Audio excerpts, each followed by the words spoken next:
ચેતનભાઈએ કીધું કે મને વાંચીને બોલવાનું ફાવતું નથી, એની સામે હું એમ કહું છું કે મને વાંચ્યા વગર બોલવાનું ફાવતું નથી. શ્રી કટારિયાજી તીર્થમંડન મુનીશ્વર સ્વામીના ચરણોમાં વંદન. સંસ્થાના અધ્યક્ષ શ્રી જયસુખભાઈ પૂજ તથા મારા સાથી ટ્રસ્ટી મિત્રો અને આ સમગ્ર ટીમ, આપ સૌ જાણો છો કે આ સંસ્થાને 75 વર્ષ પૂર્ણ થવામાં છે, જેનો ઇતિહાસ આપ સૌ જાણો છો, માટે હું ઇતિહાસની સમીક્ષા નથી કરતો. અહીં ઉપસ્થિત નવી પેઢીને કદાચ આ સંસ્થાની કિંમત નહીં સમજાણી હોય, પણ જે છે તે હું તમને નાનું પણ જણાવવાની કોશિશ કરું છું.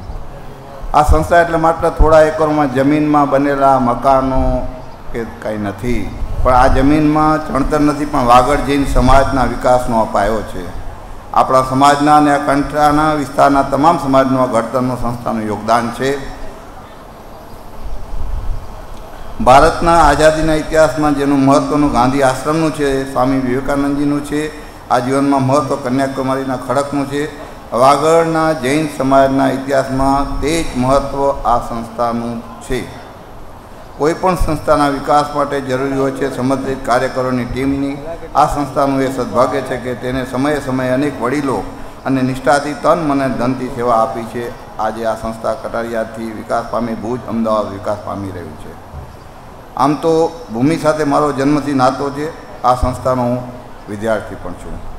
મારા પિતાશ્રીએ આ જીવનમાં પ્રારંભિક કર્મસ્થળમાં આ સંસ્થાઓમાં રહી છે અને સંસ્થા પ્રત્યે જીવન પર્યંત કાર્યરત રહ્યા છે, જેનો આખો સમાજ સાક્ષી છે. હું મારા અનુભવે કહું કે છેલ્લા 9 વર્ષથી આ તીર્થના સેવક તરીકે અનેક અવસરમાં નિમિત્ત બનવાનું મને બન્યું છે અને નિર્ણય લીધા છે, નવનિર્માણનું થયું છે. માટે અનુભવથી આ ભૂમિની તાકાત છે અને દાદાનો પ્રભાવ છે. અહીંથી લીધેલા કોઈપણ સંકલ્પ કાર્ય પણ નિષ્ફળ જતા નથી. સાવજ નિરાશામાંથી આશા જ્વલન ચિનગારી પ્રગટે છે. આપ સૌના પરમ શ્રદ્ધેય પૂજ્ય કલાપૂર્ણ શ્રી મહારાજ સાહેબને પણ આ ભૂમિ સાથેનો લગાવ હતો. એ આધ્યાત્મ યોગીની પસંદ તો ખોટી ન જોઈ શકે. માટે આજે પણ સૌ આ તીર્થની પવિત્ર ભૂમિ પર આવેલા વિદ્યાતીર્થને ભવ્ય અને દિવ્ય બનાવવા માટે સંકલ્પ કરીએ. હું આપ સૌને વિનંતી કરું કે આપ આ શાંત પર આ રીતે મુનીશ્વર દાદાને યાદ કરશો. આભાર. આજે આપણા નિખાલસતાથી એક વાત સ્વીકારવી પડશે કે આપણે 75 વર્ષના સંસ્થા ટકાવી તે આપણી મોટી સિદ્ધિ છે. છેલ્લા કેટલાક વર્ષોથી દુનિયામાં એજ્યુકેશન ક્ષેત્રે જે પરિવર્તન આવ્યું છે તેમાં આપણે કદમ નથી મિલાવી શક્યા. કોઈ નાની ભૂલ પણ છે.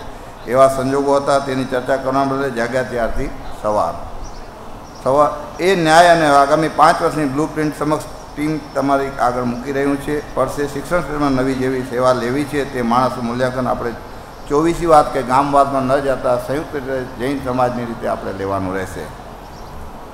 આપણે ભુજ અમદાવાદ વગેરે કોલેજોના છોકરાઓની વ્યવસ્થા આપી શકશું. સંસ્કાર તો પાયાથી જ આપવા પડે. ઝાડના ફળને પણ આપણે પહોંચાડવું હોય તો મૂળ જ આપવું પડે. એ સનાતન સત્ય છે. આપણી પાસે ગુજરાત સરકારનું ધાર્મિક લઘુત્તમ દ્વારા માન્યતા પ્રાપ્તિ વિદ્યાલય છે, જેના અન્યથી ગ્રાન્ટ લેતી સંસ્થા કરતાં ઘણી વહીવટી સગવડતા તથા સ્વતંત્રતા પણ છે અને માત્ર ને માત્ર મેરિટના ધોરણે જ પસંદ થતા સમર્પિત સ્ટાફ પણ છે. બસ આ ટીમને ઉચિત પ્રોત્સાહન કરવાની આપણે સૌએ જરૂર છે. અહીં કટારિયાના ગ્રામજનો મુંબઈથી આવેલા પાટીદાર સમાજ પણ ઉપસ્થિત છે, તે આનંદ અને ગૌરવની વાત છે. સાથે સાથે એ વાત પણ હું સંતોષ આપું છું કે બંને સંસ્થાઓના ઇતિહાસમાં ક્યારેક ગામ સાથે નાની કે મોટી વાતે કોઈ મનદુખ થયું નથી. અરે તમામ સમાજોનો બંને સંસ્થાને સાથ અને સહકાર મળ્યો છે. સાથે સાથે કહું છું કે ઇતિહાસ ઋણ ચૂકવવા માટેનો અવસર બહુ ઓછા લોકો આપે છે. મારે એ કહેવાનું જરૂર નથી કે આ સંસ્થાને શિક્ષણ ક્યારે પણ ભેદભાવ રાખ્યો હોય. આજે વિદ્યાલયને મળતી નથી, માટે આપ સહકારથી ઇંગ્લિશ મીડિયમની સ્કૂલ આધુનિક વિદ્યાલયના નિર્માણમાં આપનો સહયોગ મળશે તેવો મને વિશ્વાસ અને શ્રદ્ધા છે.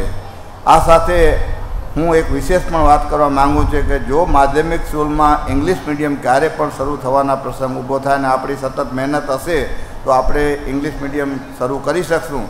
તેમાં મારા પરિવાર તરફથી તન મન અને ધનથી મારાથી થતો સહકાર આપવાની પૂરી કોશિશ કરીશ.